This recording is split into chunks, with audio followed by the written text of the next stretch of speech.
첫 소식입니다. 더불어민주당 이재명, 국민의힘 윤석열 대선 후보의 양자 토론이 설 연휴인 오는 31일 열릴 것으로 보입니다.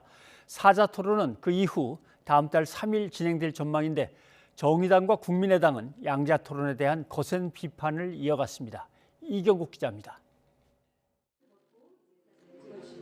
민주당과 국민의힘은 일단 이재명 후보와 윤석열 후보의 양자 토론을 오는 31일에 열기로 잠정 합의했습니다. 국민의힘이 기존 입장을 바꿔 민주당이 양자 토론을 받으면 다음 달 3일 사자 토론에 참여하겠다고 밝히며 협상에 물꼬 같았습니다. 여러 차례 양자 토론을 좀 했으면 하는 게 제 바람이고 또 질문할 것도 많고 그리고 사자 토론도 협의되는 대로 하겠습니다. 다음 달 3일 사자 토론에도 합의한 양당은 토론회 세부 시간과 사회자 지정 논의를 위한 실무 협상에 착수했습니다. 윤석열 후보는 이재명 후보를 철저히 검증하겠다고 별렀고 이재명 후보는 윤 후보를 겨냥해 이제 조건 좀 달지 말라면서 어떤 주제든 환영한다고 되받아쳤습니다. 수용 불가능한 그런 조건들 좀 달지 않으셨으면 좋겠습니다.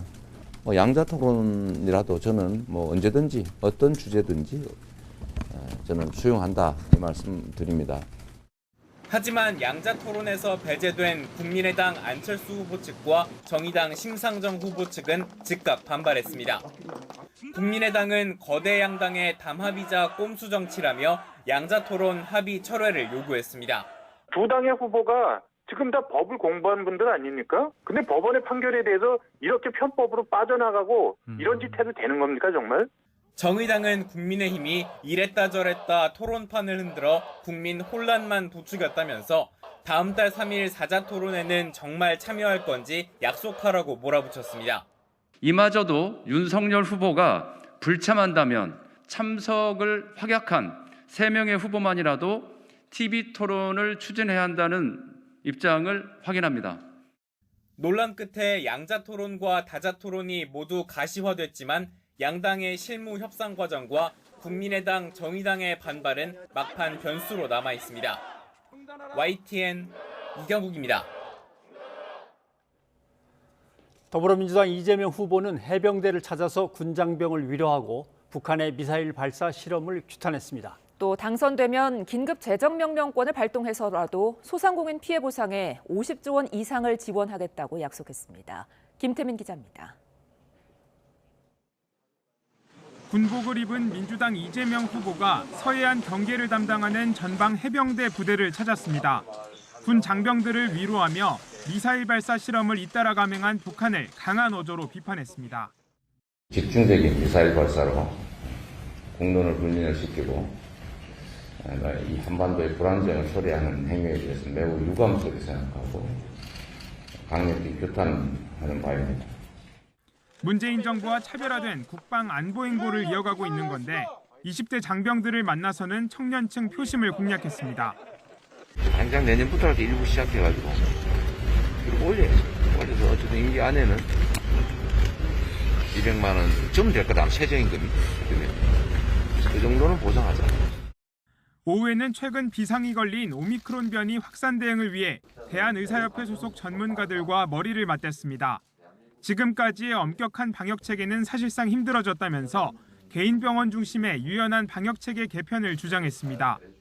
또 소상공인 자영업자에 대한 시급한 재정 지원을 거듭 강조하면서 당선되면 긴급 재정명령권 발동이나 추가 추경을 통해 예산 50조를 마련하겠다고도 강조했습니다. 50조 원 이상의 보전 또는 지원, 보상 또는 경제 활성화를 위한 예산을 반드시 확보하겠고 추경의 방식으로 해보되 여의치 않을 경우는 긴급 재정명령권을 발동해서라도 반드시. 이런 가운데 민주당은 이 후보의 장남 동호 씨의 군병원 특혜 의혹은 사실 무근이라며 야당 의원들을 검찰에 고발하는 등 신경전을 이어갔습니다. 대선 민심의 최대 분수령이 될 설 연휴를 앞둔 이재명 후보. 안보와 방역에서 현 정부와 거리를 둔 차별화에 힘을 쏟으며 지지율 끌어올리기에 총력을 기울이고 있습니다. YTN 김태민입니다. 국민의힘 윤석열 대선 후보는 디지털 경제 패권 국가로 발돋움하겠다며 100만 디지털 인재 양성을 공약했습니다. 국민의힘은 민주당 이재명 후보가 변호사들에게 소송 일감을 몰아줬다는 의혹을 제기하며 특검을 거듭 촉구했습니다. 부정원 기자입니다. 그동안 여러 차례 디지털 플랫폼 정부를 만들겠다고 공언해온 윤석열 후보. 이번에는 우리나라를 디지털 경제 시대 패권 국가로 발돋움시키겠다는 청사진을 내놨습니다. 허황된 꿈이 아닙니다. 우리는 국토 면적 세계 108위의 작은 나라이지만 뛰어난 디지털 기술과 축적된 경쟁력을 가지고 있기 때문입니다.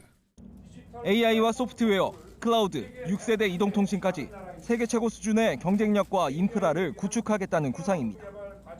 이를 위해 초중등 교육과정에 코딩 등 소프트웨어 교육을 확대하고 전액 국비로 지원하는 디지털 영재학교를 설립해 100만 디지털 인재를 길러내겠다는 방법론도 제시했습니다.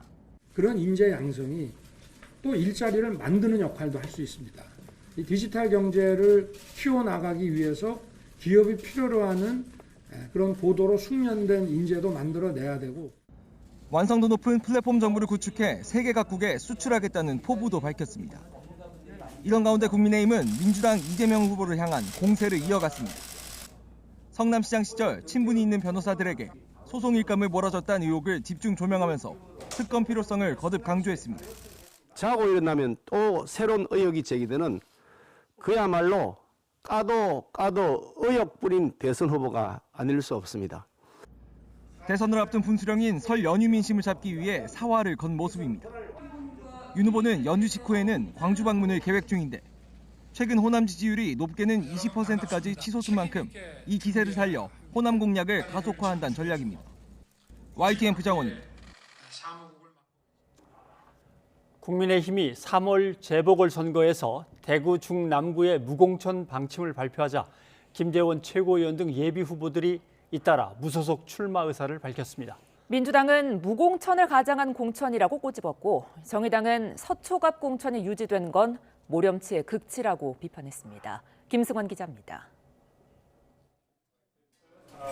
국민의힘이 대장동 의혹에 연루돼 사퇴한 곽상도 전 의원의 지역구인 대구 중남구에 대해 공천하지 않기로 했습니다.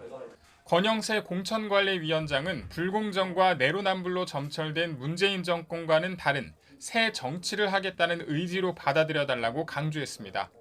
반면 윤희숙 전 의원이 사퇴한 서울 서초 갑에 대해선 범죄 행위와 관련 없는 개인의 결단이라면서 공천 방침을 유지했습니다. 공당으로서 무한한 책임감을 느끼며 책임 정치 실현의 차원에서 내려진 결정입니다. 윤석열 후보도 공천관리위원회의 결정에 힘을 실어줬습니다. 좀 실망시킬 만한 중대한 어떤 문제가 있다고 당에서 스스로 판단할 때에는 거기에 대해서 공천하지 않는 것도 하나의 그 국민들에 대한 그 정당으로서의 그 도리가 아닌가. 앞서 더불어민주당이 3구 재보선에 종로 등 3곳에 무공천 쇄신을 띄운 데 대한 맞불 성격으로 풀이됩니다. 당이 무공천 방침을 밝히자마자 대구 중남구에 예비후보로 등록했던 김재원 최고위원이 무소속 출마 의사를 밝혔습니다. 당선돼 다시 당으로 돌아오라는 명령으로 해석하겠다는 겁니다. 제가 그 최고위원으로서 또 지역에서 심판을 받고 선택을 받아야 이 지역의 대선에서도 도움이 되리라고 생각을 하고 있습니다. 김 최고위원뿐 아니라 예비후보로 등록한 도태우 변호사 등도 무소속으로 나가겠다는 뜻을 내비치면서 탈당 러시가 이어질 조짐입니다. 당장 더불어민주당은 무공천을 가장한 공천이라고 깎아내리면서 탈당 후 복당은 없다는 원칙을 분명하게 천명하라고 촉구했습니다.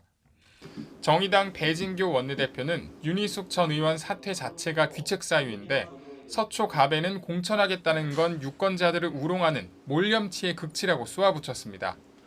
민주당과 국민의힘, 양당이 각각 일부 지역구 무공천을 쇄신 카드로 내놓았지만 정당마다 이를 둘러싼 내부 셈법이 복잡해지는 모습입니다.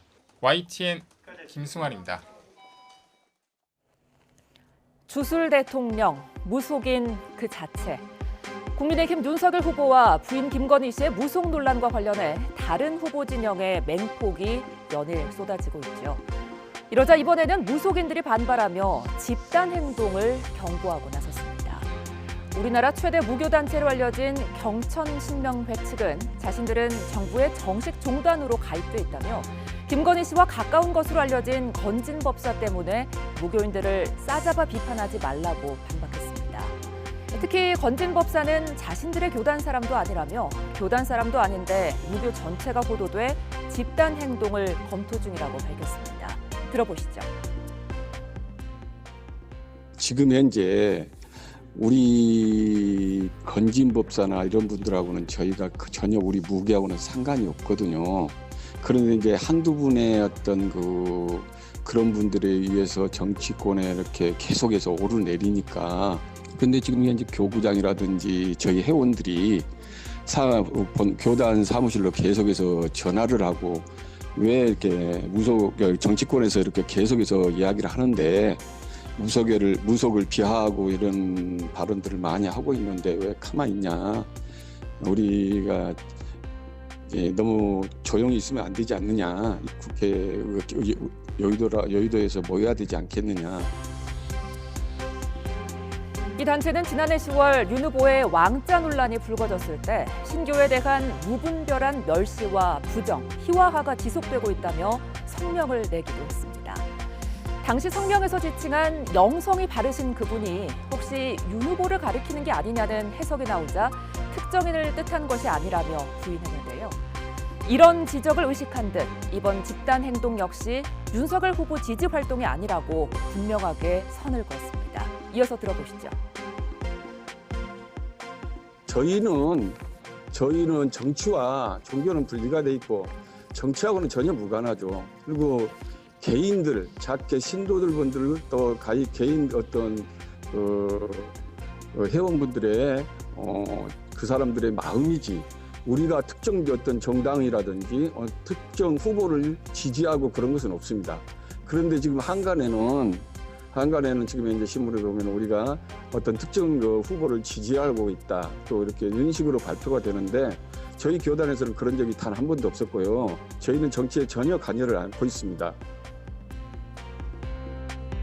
정치권의 때 아닌 무속 논란에 천주교 정의구현 사제단도 성명을 내고 비판했는데요. 사제단은 어쩌다 무속이 노골적인 대선이 되고 말았는지 이해하기 어렵다고 꼬집었습니다. 뉴스가 있는 저녁 윤보리입니다.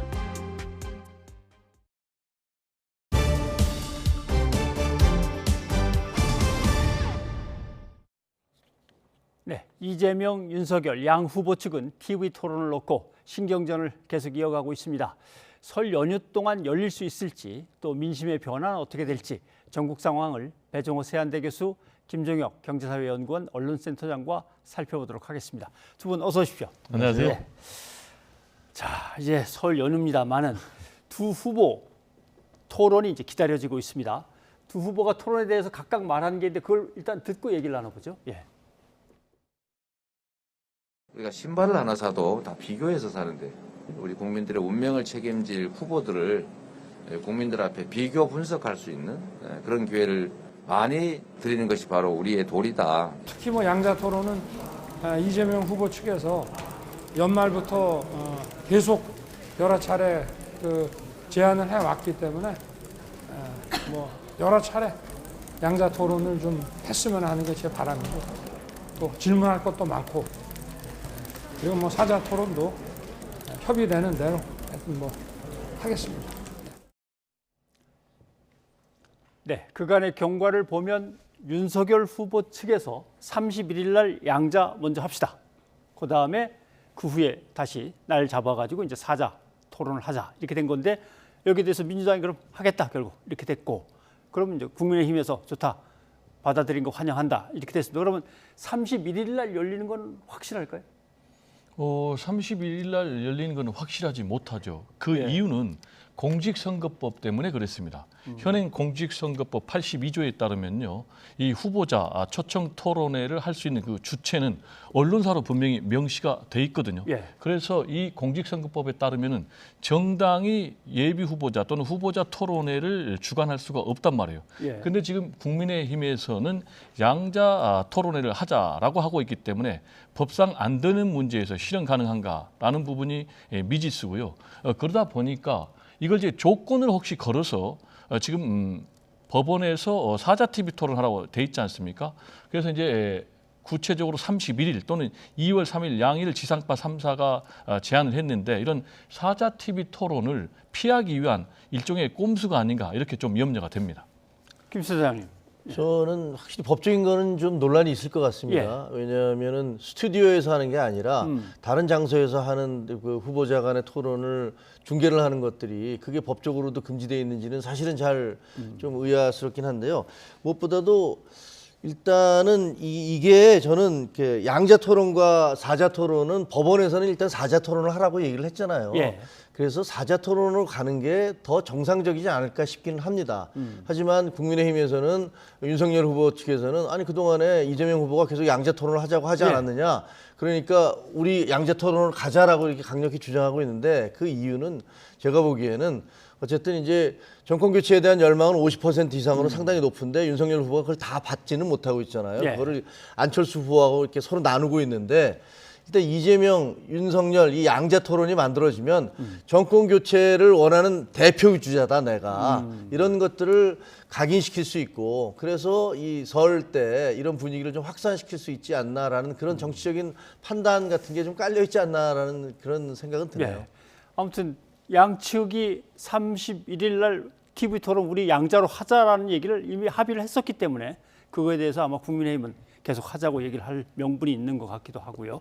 자, 그런데 방식을 놓고 근데 이게 쉽게 합의가 될까요? 쉽지 않아요. 쉽지 않아요? 왜냐하면 사회자를 일단 누구를 선택을 할 것이냐. 사회자가 상당히 중요하지 않습니까? 그렇죠. 사회자를 양쪽 모두가 동의할 수 있는 객관적이고 중립적인 사람을 찾아내기가 지금 같아서는 요즘 이제 하도 이 패널들이나 정치인이 아닌 분들도 이게 나뉘어 있어서 쉽지가 않고 그다음에 어떤 주제로 할 것이고 어떤 방식으로 할 것이냐 예. 이런 것들도 양쪽에서 서로가 본인들에게 이제 유리한 부분으로 선점하려고 노력을 할 거 아니겠습니까? 만약에 방송국에서 한다면 그건 방송국에서 하는 것을 그 공신력을 믿고 따라가겠지만 예. 그렇지 않고 여야의 협상에 의해서 이루어진다면 그게 그렇게 쉽지는 않을 것 같다. 정의당하고 국민의당은 이게 아닌데라고 하는 것 같아요. 둘만 하는 건 제가 무조건 안 되는 거고 지금까지 민주당을 만나서 논의했던 것은 일단 넷이 하는 걸로 어떻게든 꾸려가 보는데 안 되면 셋이 하고 윤석열 후보를 갖다 나중에라도 다시 어떻게든 오르게 하는 것 이렇게 생각을 하고 있었던 거 아닙니까? 그러니까 이제 정의당하고 국민의당 안철수 두 후보 측에서는 일단 법원에서 판단이 내려졌으니까 법원의 예. 판단을 따르라라는 것 하나가 있고요. 그리고 두 사람만 하게 되면 결국 이제 두 사람의 양강 구도로 가기 때문에 자신들은 군수 후보로 전략이 돼서 전혀 영향력을 발휘하지 못한다. 그래서 일종의 양당 기득권 담합이다라는 논리를 계속 펼치고 있거든요. 그래서 아까 제가 말씀드렸지만 현행 법상은 현실적으로 불가능하다 이렇게 봐야 됩니다. 왜냐하면 이것과 관련해서 선관위에 공식 문의를 해봤더니 선관위도 하는 얘기가 일단 명시적인 규정이 없으니까 예. 좀 상당히 판단하기는 어렵다. 유권 해석을 해봐야 된다. 이런 입장이어서 사실상 어려울 것 같고요. 그리고 이 부분에 대해서 계속해서 양자 토론을 주장한다면은 여기에서 또 안철수, 심상정 두 후보가 가처분 신청을 내리면은 또 이것이 수용된다라는 것을 배제할 가능성이 없거든요. 따라서 만약에 진정으로 이재명 그리고 윤석열 두 사람이 국민에게 판단할 수 있는 그런 기회를 많이 줘야 되겠다라는 마음을 갖고 있다면은 일단 31일 또는 2월 3일 날 사자 TV 토론회를 하고 그다음에 또 양자 토론회에 대해서는 다음 기회에 하는 것이 맞지 않나 이렇게 생각이 되고요. 현실적으로 2월 4일부터 베이징 동계올림픽이 들어갑니다. 예. 그러면은 그 이전에 토론회를 하지 않는다면은 현실적으로 방송사 토론회는 어렵다고 보여지고요. 그렇게 되면 무슨 일이 벌어지냐? 법정 TV 토론이 2월 21일 날 가장 빠른 게 예정이 돼 있거든요. 그러면 그때까지 거의 한 달 동안 아무런 국민들은 판단의 기회를 갖지 못하거든요. 따라서 지금 국민의힘 내부에서 이용호 의원 같은 경우도 굉장히 옹졸하다 이렇게 비판하고 있고 그리고 진중권 교수 같은 경우도 왜 이렇게 TV 토론 하는데 어렵냐 빨리 해라라는 그런 입장이니까 좀 진정성을 발휘해서 TV 토론 하는 게 좋겠습니다. 윤석열 후보 측은 양자 토론을 벌이는 것이 좀 더 깊이 있게 심도 있게 뭔가를 갖다 다룰 수 있는 거다라고 이제 얘기를 하고 만약에 양자 토론이 이루어진다면 그래서 깊이 있는 토론이 진행이 된다면 설 민심에 영향을 확실하게 줄 것 같습니까? 그건 아닐 것 같습니다. 그러니까 물론 토론 자체가 뭐 그 여러분이 하는 것보다는 둘이서 하면 확실하게 이제 그 시간도 길어질 것이고 상대방에 대해서 공격하거나 방어할 수 있는 것들을 그 시청자들께서 바로 생생하게 볼 수 있으니까 그 영향을 미치겠죠. 영향을 미치는 건 분명한데.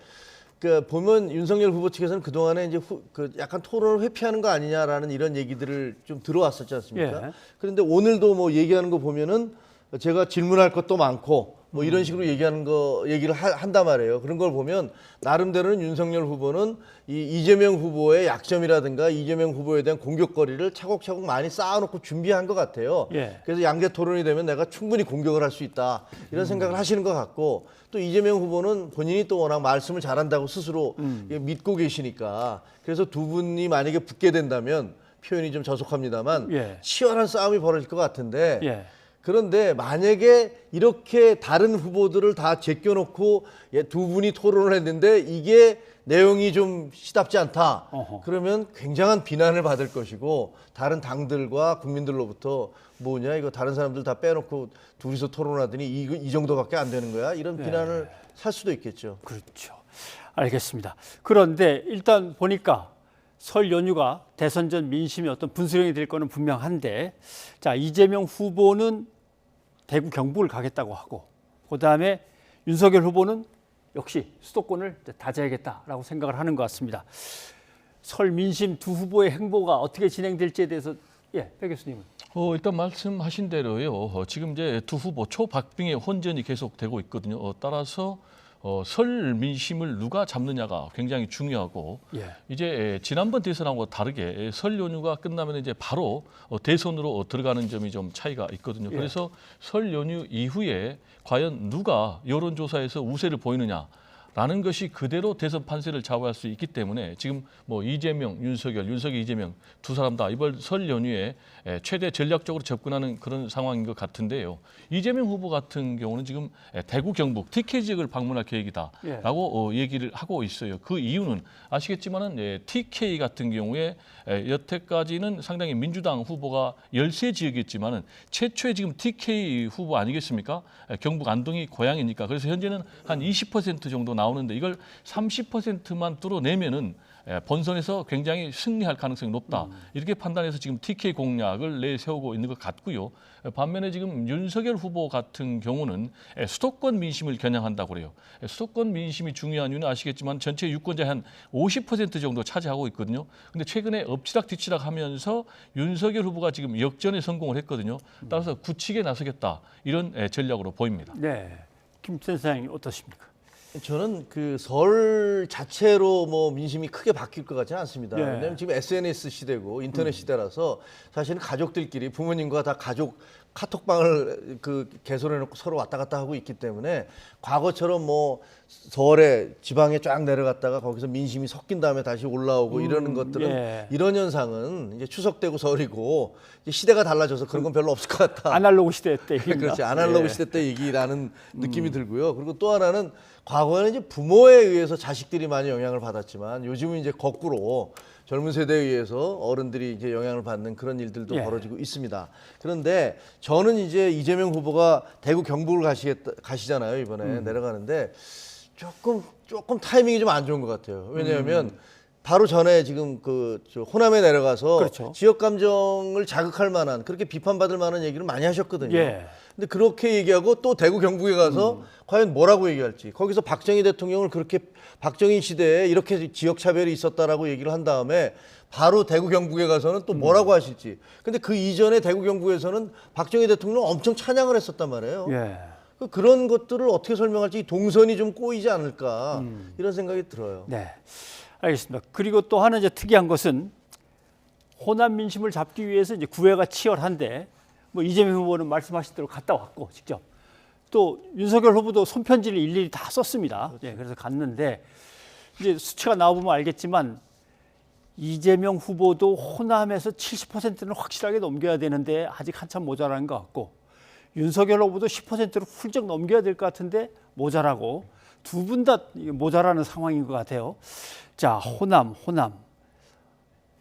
어떠십니까? 호남 민심이 어떻게 돌아갈 것 같습니까? 호남 민심 말씀하신 대로 이재명 후보 같은 경우는 이제 70%를 넘어서 80%까지 좀 가져야 되는 그런 상황이고요. 예. 그래야지 이제 전체 지지율이 올라가지 않겠습니까? 특히 이제 뭐 호남의 출향민들이 수도권에 있기 때문에 호남이 움직이면은 수도권의 지지율도 상당히 올라간다고 봐야 되니까요.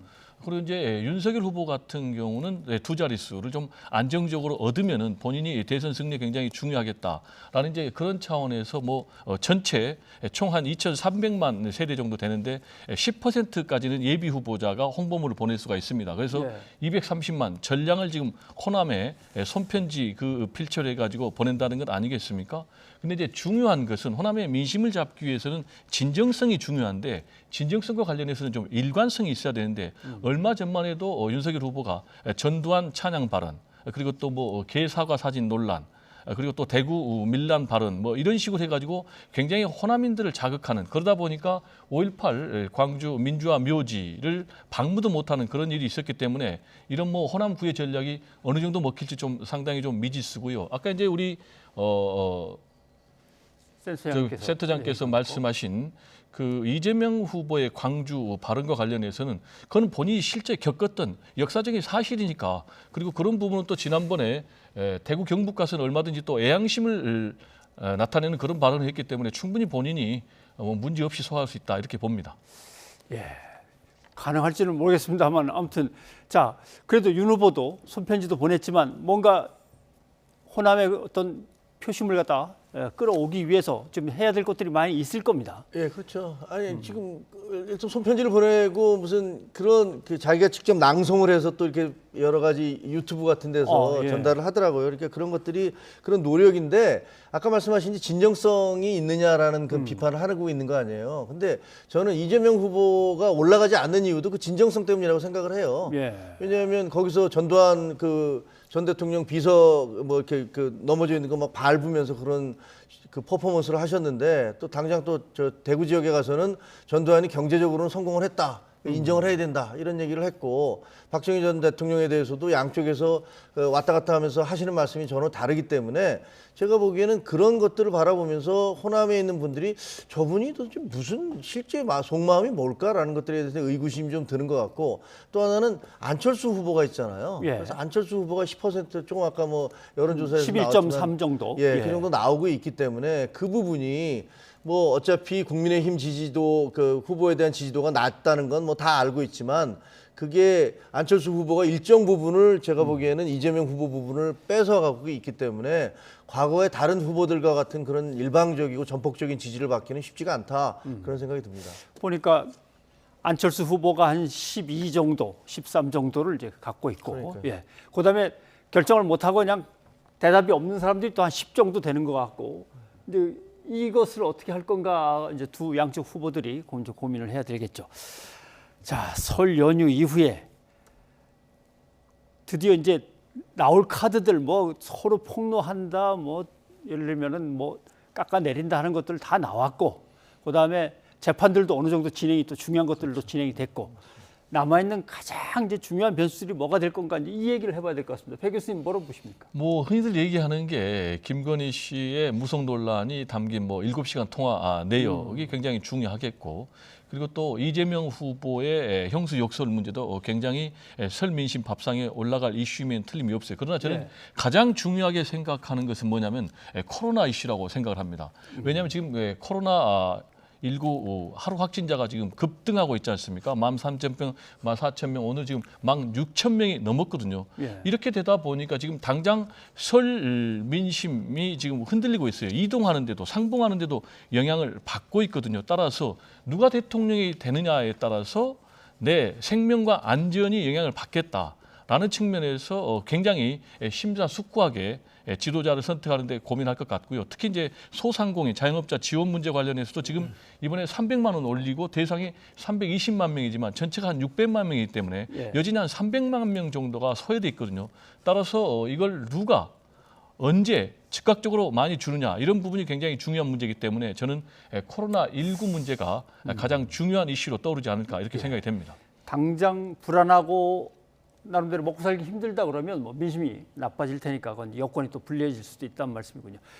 센터장님 보시기는 어떻습니까? 코로나19와 더불어서 이제 경제도 지금 오늘 이제 주식 문제가 있지만 전 세계적으로 상당히 하향 곡선, 그렇죠. 양적 완화를 확 풀었다가 다시 조우고 있기 때문에 이런 부분들이 굉장히 선거 전까지 경제가 계속 떨어지면 집권 여당에는 안 좋은 그런 영향을 미칠 거로 보이는데요.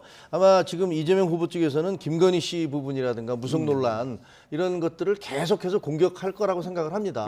그런 부분들을 끊임없이 계속 공격할 거라고 생각을 하고, 반대로 이제 윤석열 후보 측에서는 지금 저 대장동 이슈 이런 부분이 대장동 재판이 계속 진행되고 있잖아요. 재판이 진행될 때마다 새로운 그런 증언들이 나오고 있기 때문에 이런 부분들에 대한 공격을 할 것이고, 또 성남 FC가 또 논란이 되고 있지만 새롭게 등장했습니다. 사실은 이재명 후보가 굉장히 유능한 그런 관료였다라는 부분들을 입증해 줄 수 있는 그런 성남시장 때라든가 그 경기도지사 때 그런 업적들을 깰 수 있는 그런 것들이 나오면 아마 윤석열 후보는 그 부분에 대해서 상당한 공격을 집중하지 않을까 그런 생각이 듭니다. 네, 알겠습니다. 자, 설 연휴들 잘 쉬시고 민심을 갖고 다시 이 자리에 나와 주셔야 될 것 같습니다. 배정우 교수님, 김정혁 센터장님 고맙습니다. 고맙습니다. 새해 복 많이 받으십시오.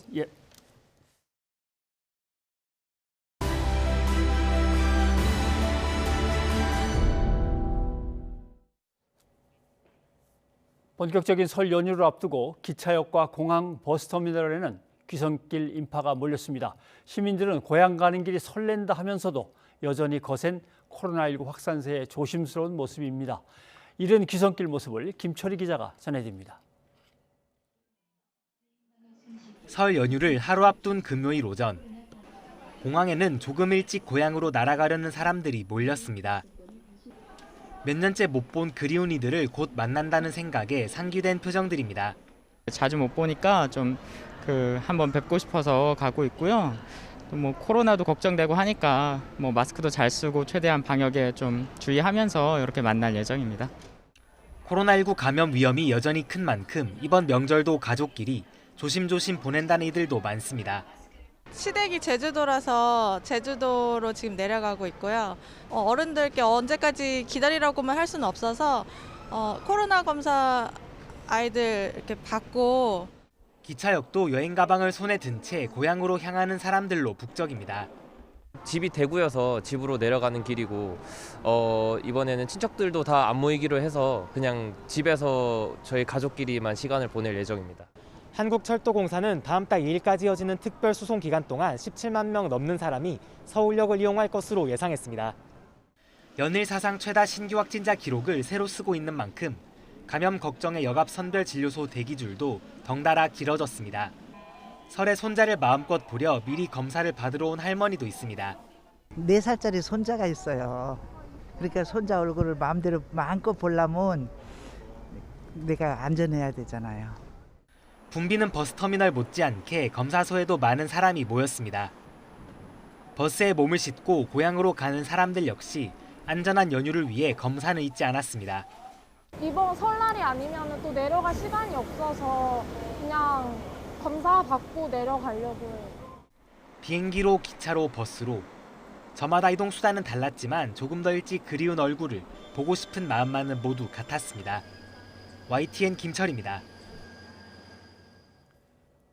이번 설 연휴 동안 요양시설과 병원에서는 비대면으로만 면회할 수 있습니다. 고속도로 휴게소에서는 음식을 먹을 수 없고 포장만 가능한데요. 이번 설 연휴 주요 특별방역 대책 이준엽 기자가 정리했습니다.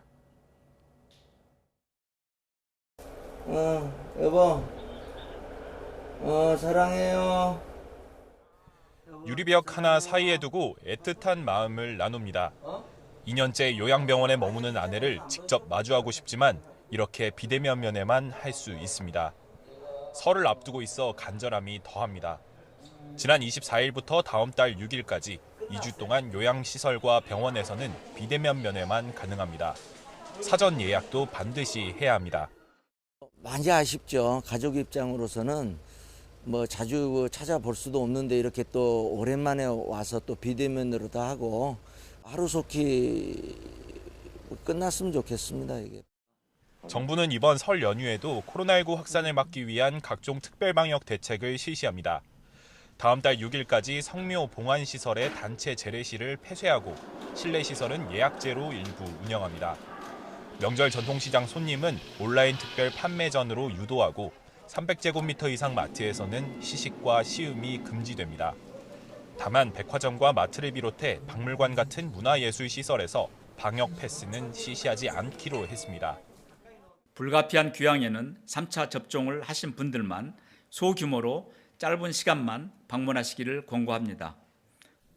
설 연휴 기차표는 창가 좌석만 팔고 연안 여객선 승선 인원도 50%로 권고합니다. 명절마다 무료였던 고속도로 통행료도 올해는 정상적으로 징수합니다. 모든 고속도로 휴게소에서는 연휴 기간 음식을 먹을 수 없고 포장만 허용됩니다. 이번 설 연휴 동안 고향을 오갈 때 이용할 수 있도록 고속도로 휴게소와 터미널 등 9곳에 코로나19 검사를 받을 수 있는 임시선별진료소가 추가로 설치됩니다. YTN 이준엽입니다. 오미크론 확산으로 전체 확진자 규모가 커지고 무증상, 경증의 재택치료 인원도 함께 급증하고 있습니다. 정부는 재택치료자를 12만 명까지 관리할 수 있는 여력을 확충하기로 하고 의원급이 참여하는 다양한 재택치료 모형도 발표했습니다. 홍주혜 기자입니다. 코로나19 신규 환자는 나흘 연속 역대 최다 기록을 경신하며 16,000명대로 올라섰습니다. 무증상이나 경증으로 재택치료 대상으로 분류된 인원도 5만 명을 넘겼습니다. 문제는 오미크론의 특성상 재택치료자가 앞으로 폭증할 수 있다는 겁니다. 정부는 우선 현재 402곳인 재택치료관리의료기관을 추가로 확보할 예정입니다. 또 하루에 2-3차례 진행하는 유선 모니터링 횟수를 한두 차례로 줄이고 의사 1명이 담당하는 재택치료자는 100명에서 150명으로 늘리기로 했습니다. 이렇게 되면 재택치료자 12만 명까지도 감당할 수 있을 것으로 보고 있습니다. 상대적으로 위험도가 덜한 일반 관리군에 적용할 재택치료관리 형태도 다양해집니다.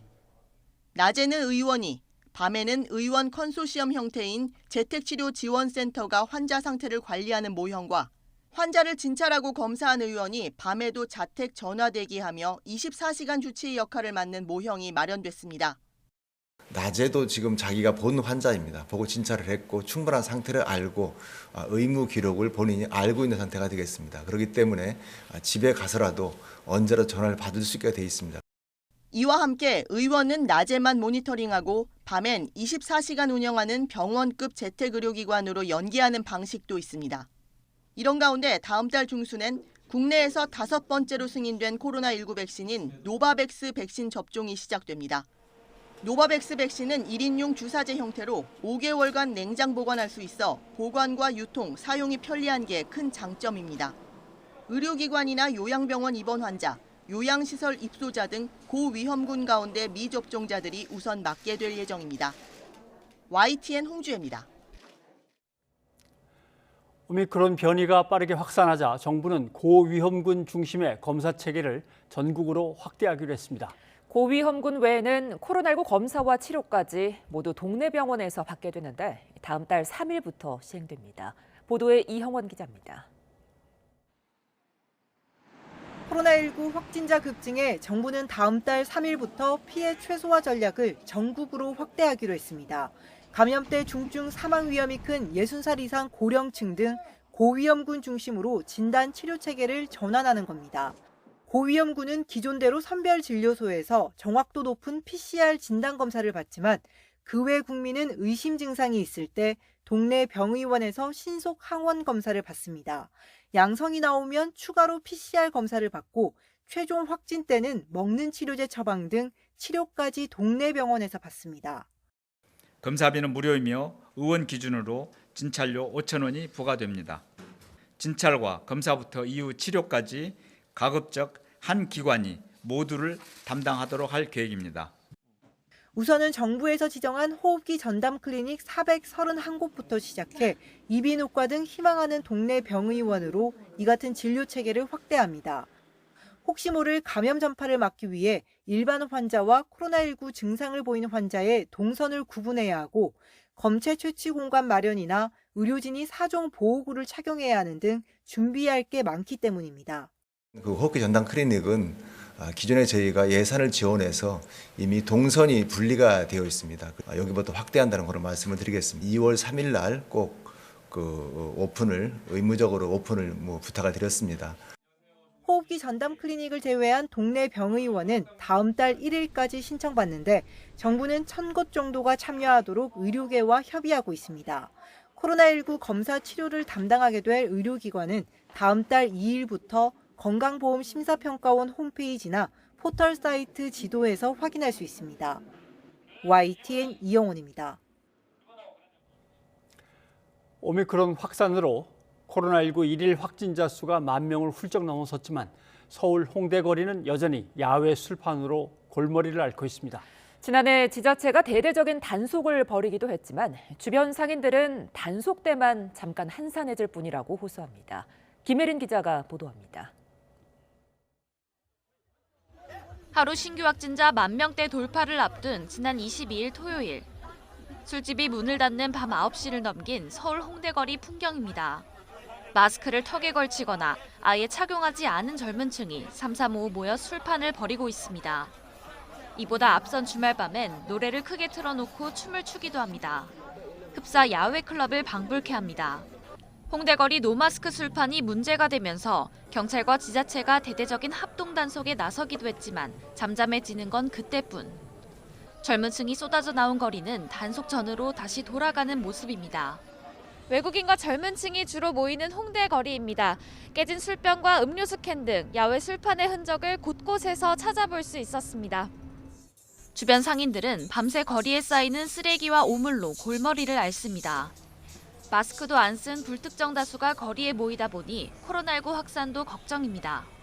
이게 불안한 거지. 왜냐면은 아니 먹는 장사 때문에 코로나 걸린다고 하면서 요 포장마차에서 애들이 그냥 떡볶이랑 순대랑 사서 여기서 벌려놓고 먹는 거예요. 그게. 근데도 단속도 안 하고 경찰이 와도 그냥 지나가는 거예요.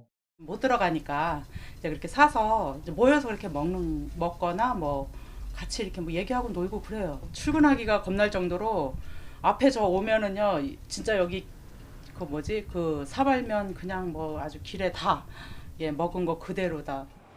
하루 확진자 수가 10,000명을 훌쩍 넘어서며 감염이 급증하고 있는 요즘. 힘겹게 방역 지침을 지키는 사람들이 피해보지 않도록 반짝 단속이 아니라 지속적인 단속과 계도가 필요하다는 지적이 이어지고 있습니다. YTN 김혜린입니다.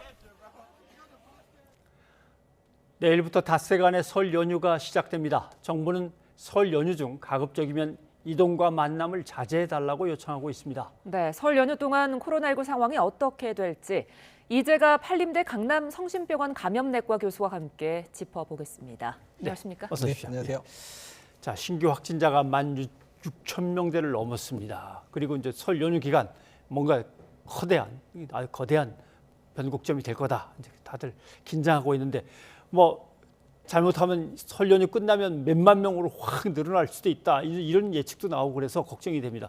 어떻게 전망하십니까? 네, 일단 이제 설 연휴 자체는 다중용 시설을 좀 덜 이용하게 되는 측면들이 있긴 있거든요. 근데 다만 전국에 흩어져 있는 이제 지금 주로 젊은 분들이 많이 감염되고 소아청소년이 감염되는데 이런 사람들이 이제 고향에 가게 돼가지고 고향에 있는 노령층에 이제 감염을 전파하게 될 가능성이 상당히 높아서 현재 유행 패턴이 주로 젊고 소아청소년에서 주로 유행한다면 설 연휴 이후에는 이제 고위험군이 고령층의 감염이 본격화될 가능성이 높아서 지금껏 아직까지 이제 사망률이라든지 이런 게 높지 않은 상황이지만 사망자나 또는 중증 환자가 급격히 늘어날 가능성이 높게 보고 있고요.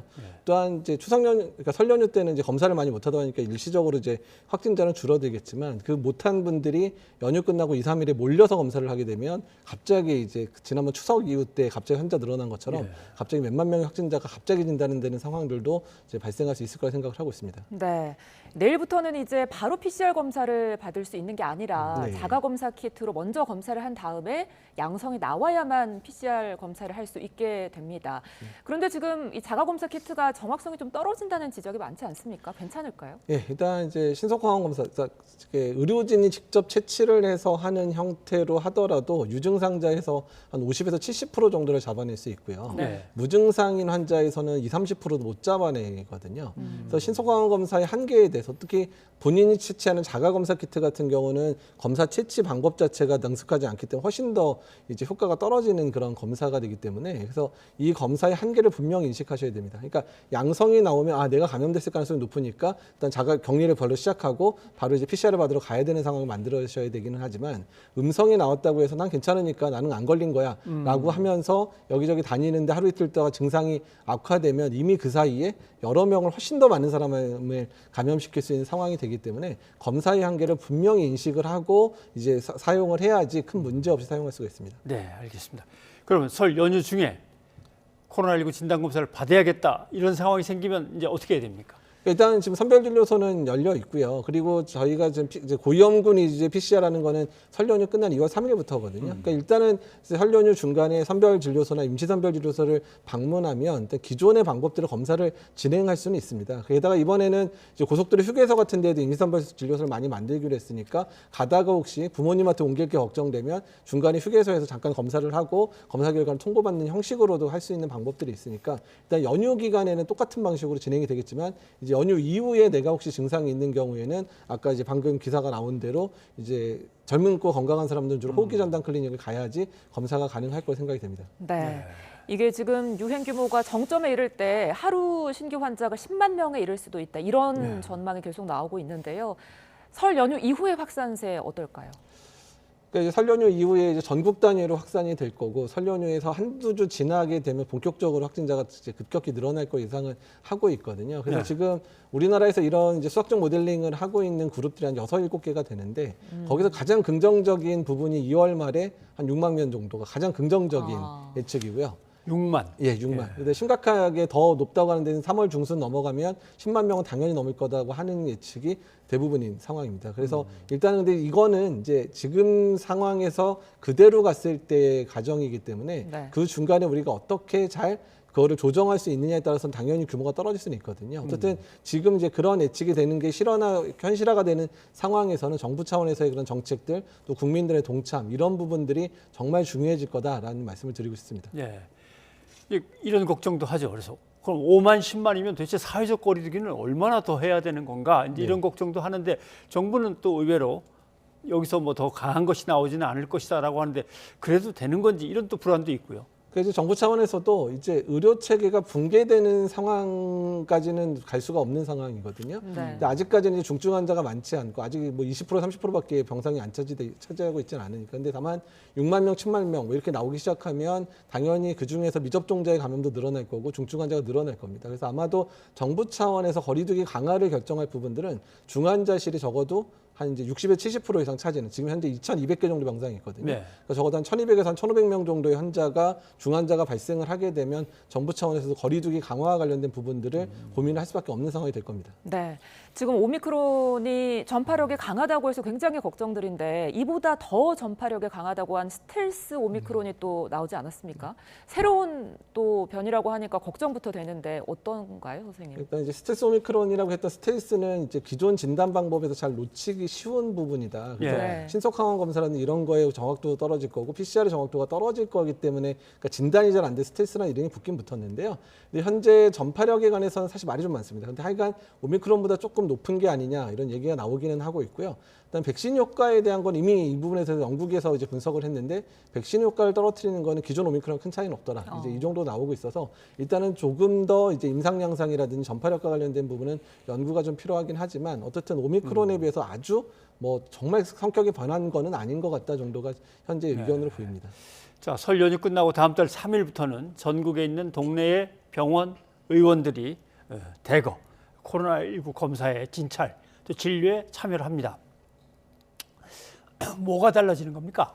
일단 이제 동네 의원들 중에서 이미 호흡기 전담 클리닉이라 그래서 2020년 말부터 지정된 의원들 같은 경우, 의원이나 이제 병원의 이제 외래 같은 경우는 이미 동선이 구분되고 비대면 진료라든지 또는 검체를 채취할 수 있는 장소가 이미 마련돼 있는 데는 바로 투입이 되는 거고요. 그 외에 1000여 개 정도를 더 하는데 그런 경우는 호흡기 전담 클리닉보다는 약간 완화된 형태긴 하지만 안전하게 검체 채취를 할 수 있고 그다음에 사종 보호, 그다음에 이제 그 대기 장소의 그런 이제 그 환자 간 간격들을 유지할 수 있는 부분들을 이제 조정한 의원급들 한 1000여 개 정도 늘린다고 하고 있거든요. 근데 어쨌든 2월 3일에 막 막상 열리는 건 400여 개밖에 안 되니까 상당히 혼잡할 가능성이 상당히 높거든요. 그래서 일단 예약 시스템 같은 걸 잘 이용을 하셔야 될 것 같고 그다음에 이제 2월 뭐 넘어서부터 이제 시작되는 게 한 1,000개까지 되는 데는 한 달 이상 걸릴 가능성이 높아서 그것도 부족할 수 있기 때문에 이 부분들은 정부하고 의료계가 계속 협의를 해서 그 코로나19 환자를 진료할 수 있는 그런 외래 진료수를 늘리는 부분들은 상당히 이제 확충을 해야 될 거라고 생각을 하고 있습니다. 네. 그런데 이렇게 되면 그 일반 환자가 일반 진료를 보러 갔다가 코로나19에 감염되는 게 아닐까 이런 걱정이 들거든요. 그러니까 사실 이제 그런 우려가 있기는 한데 다만 그런 우려가 있음에도 불구하고 늘어나는 진료 수요를 감당하기 위해서는 어쩔 수 없이 불가피한 형태로 진행될 수밖에 없다. 다만 그럼에도 불구하고 안전하게 해야 되는 상황이니까 그런 대기 공간을 분리한다든지 환기를 잘하게 한다든지 아니면 이제 코로나 의심 환자, 호기 환자들은 특정 시간대에 몰려서 이제 예약을 한다든지 이런 여러 가지 방식을 통해서 일단 그런 이제 일반 환자의 위험성들을 낮추는 그런 노력들이 필요하고 또 국민들에 대한 설득과 그리고 설명도 반드시 필요한 상황입니다. 사실 동네 의원들이 그런 준비가 다 돼 있는가? 또 요 짧은 이제 설 연휴 또 지나고 나서 준비가 된 채로 맞아 드려야 되는데 이제 걱정은 됩니다. 예, 그럼 뭐 철저히 준비하고 연습하고 훈련하시겠지만 또 불만도 많아질 건데 국민들이 또 일부분 또 양해를 좀 해주셔야겠군요. 네, 그렇습니다. 예, 알겠습니다. 예, 이재학 교수님 오늘 여기까지 듣겠습니다. 네, 감사합니다.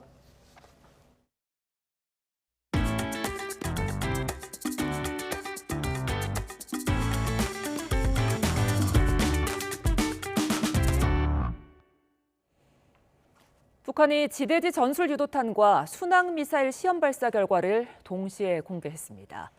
김정은 국무위원장은 2년 8개월 만에 군수공장 시찰에 나섰습니다. 한현희 기자입니다.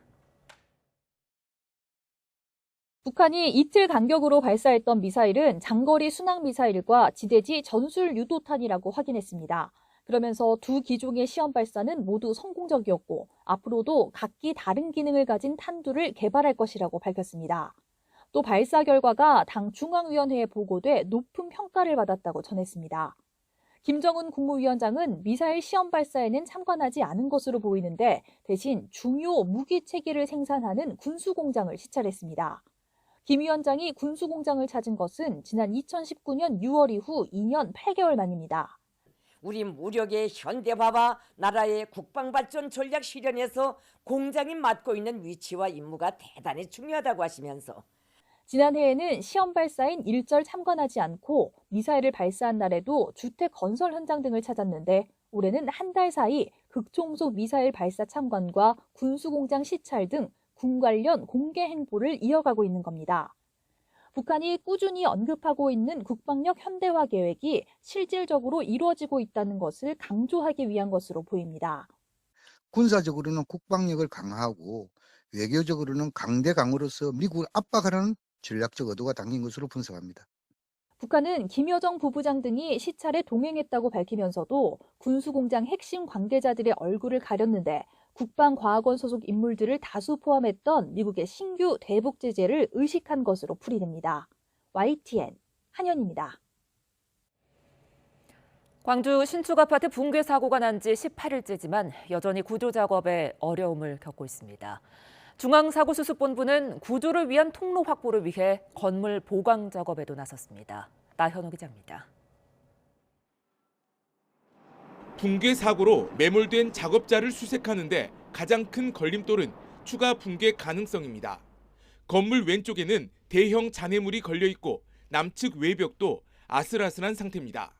건물 오른쪽 기둥과 타워 크레인도 위험하기는 마찬가지입니다.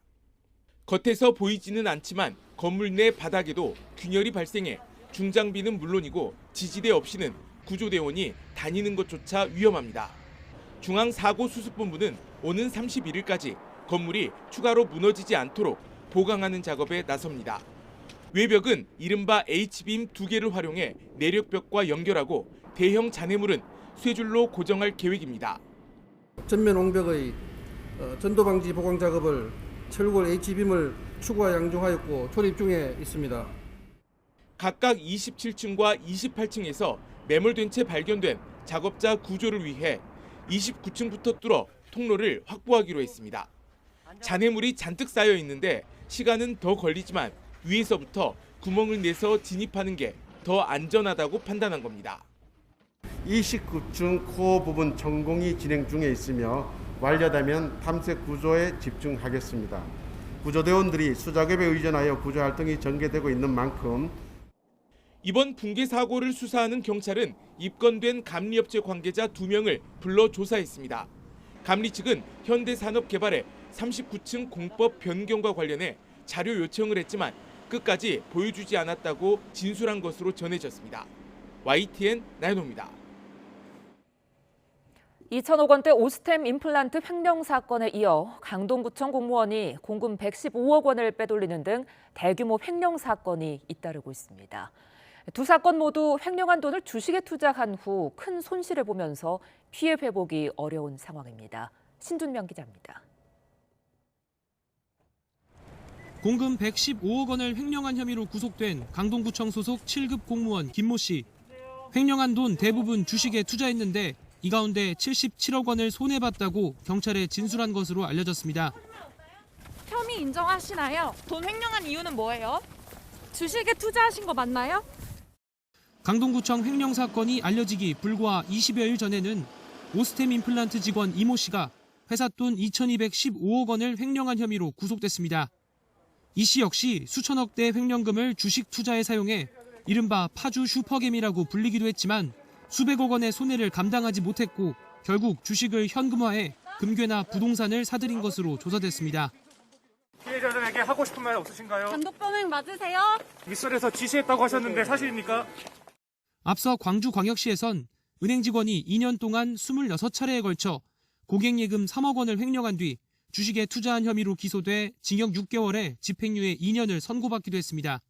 이렇게 최근 공공기관과 기업 내 횡령 사건이 빈번하게 발생하는 건 재작년부터 이어져 오는 주식과 가상화폐 투자 광풍의 영향이 크다는 게 전문가들의 분석입니다. 주식 거래용 활동 계좌는 지난해 3월 4천만 개에서 5개월 만에 5천만 개를 돌파했습니다. 지난 2012년 5월 2천만 개였던 활동 계좌가 8년 만에야 3천만 개로 증가한 것과 비교조차 어려운 증가 속도입니다. 가상화폐 투자자도 재작년 말 162만여 명으로 집계됐는데 5개월 뒤엔 587만여 명으로 420만 명 넘게 늘었습니다. 주식 대박, 코인 대박 소식이 곳곳에서 전해지면서 범죄를 감수하고 이익을 내는 게 더 낫다는 위험한 인식이 사회 전반에 퍼졌다는 겁니다. 주식이나 암호화폐가 성공한 몇몇 사람들의 그 얘기를 듣게 되고 몇 년 고생하고 나오면 100억을 누릴 수 있다면 충분한 동기가 되지 않을까요? 전문가들은 특히 회사 돈을 관리하는 권한까지 독점하고 있으면 횡령 범행에 대한 유인이 더 클 수밖에 없다고 강조합니다. 해서도 모르고 아무도 확인 안 해. 였다 뺐다 하는 게 전혀 문제가 없는 상황이라면 확신이 되면 사람은 당연히 위험을 선호할 수가 있죠. 투자 광풍에 늪에 빠진 개인의 일탈을 사전에 차단하려면 기업과 공공기관 내부의 자금 감시, 관리 체계를 강화하는 게 우선입니다. 여기에 금융권에서도 의심거래 포착 시 금융정보분석원에 신고하는 현행 제도를 더욱 적극적으로 활용해야 한다는 지적도 나옵니다. YTN 신준명입니다.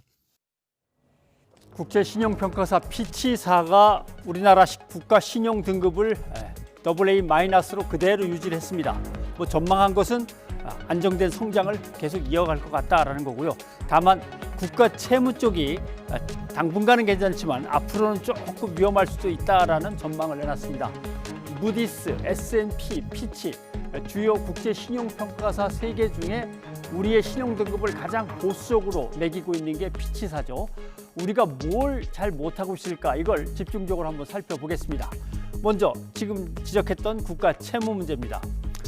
자, 코로나19 때문에 무리하게 지출을 좀 했는데 대통령 선거를 앞두고 나오는 공약마다 전부 다 쏟아 부어주겠다는 공약만 나오고 있어서 어쩔 수 없이 국가 채무는 계속해서 상승할 것 같다. 그런데 문제는 대한민국이 고령화가 너무 깊이 진행되어 있기 때문에 고령화 때문에 복지 지출이 많을 건데 여기에다가 위에 지출까지 얹어지면 안 되겠다. 단기적으로야 채무 부담 능력이 되지만 중기적으로 보면은 대한민국 신용등급 평가에 영향을 줄 수도 있다라는 지적입니다. 그다음 북한 리스크. 뭔가 대화하고 협상해야 되는데 전혀 진척이 없어서 이것도 역시 마이너스 요인으로 작용을 하고 있고요. 가계부채. 지난해 가계부채가 크게 늘었는데 위험 요인을 어느 정도 잘 억제하고 있다라는 평가가 내렸습니다. 이건 어떤 의미인가 하면은 우리가 대출 규제도 좀 하고 있고요. 그 다음에 빚을 내서 다 써버린 게 아니라 부동산 등 뭔가 자산을 다 사들인 것들이 많기 때문에 갚을 능력이 어느 정도는 있다는 거죠. 그래서 아직은 통제가 되고 있다라고 하는 겁니다. 그 다음 제일 문제가 되는 것이 거버넌스 지수입니다. 신용등급이 비슷한 다른 나라들에 비해서 왜 이렇게 거버넌스 지수가 수준이 낮냐라고 하는 거죠. 거버넌스 지수는 정치 안정, 정부 정책의 효과, 법치, 부정부패 통제와 청렴, 규제, 언론 자유 등등입니다. 이 수치가 해마다 나오는 거라 몇 년치 종합한 걸 한번 보겠습니다. 자, 2015년 박근혜 정부부터 2019년 문재인 정부에 걸쳐서 6, 7, 8, 9, 4년치군요. 정치적 안정성, 대한민국은 OECD 37개국 중에 30위. 정부의 정책의 효과성, 37개국 중에 22위. 예. 그리고 정치, 사회, 행정 여러 가지 요인들을 묶어서 불안정성 지수를 내보면 27위가 나옵니다. 자, 어떻게 세계 10위권에 들어선 경제 강국이 정치, 사회의 안정성은 그에 미치지 못하는가? 예, 이게 피치사의 평가입니다. 변상욱의 앵커 리포트였습니다.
시청자 여러분의 의견 소개해드립니다. 네, 대선 후보들의 토론 문제 때문에 논란이 거듭되고 있는 소식 전해드리죠.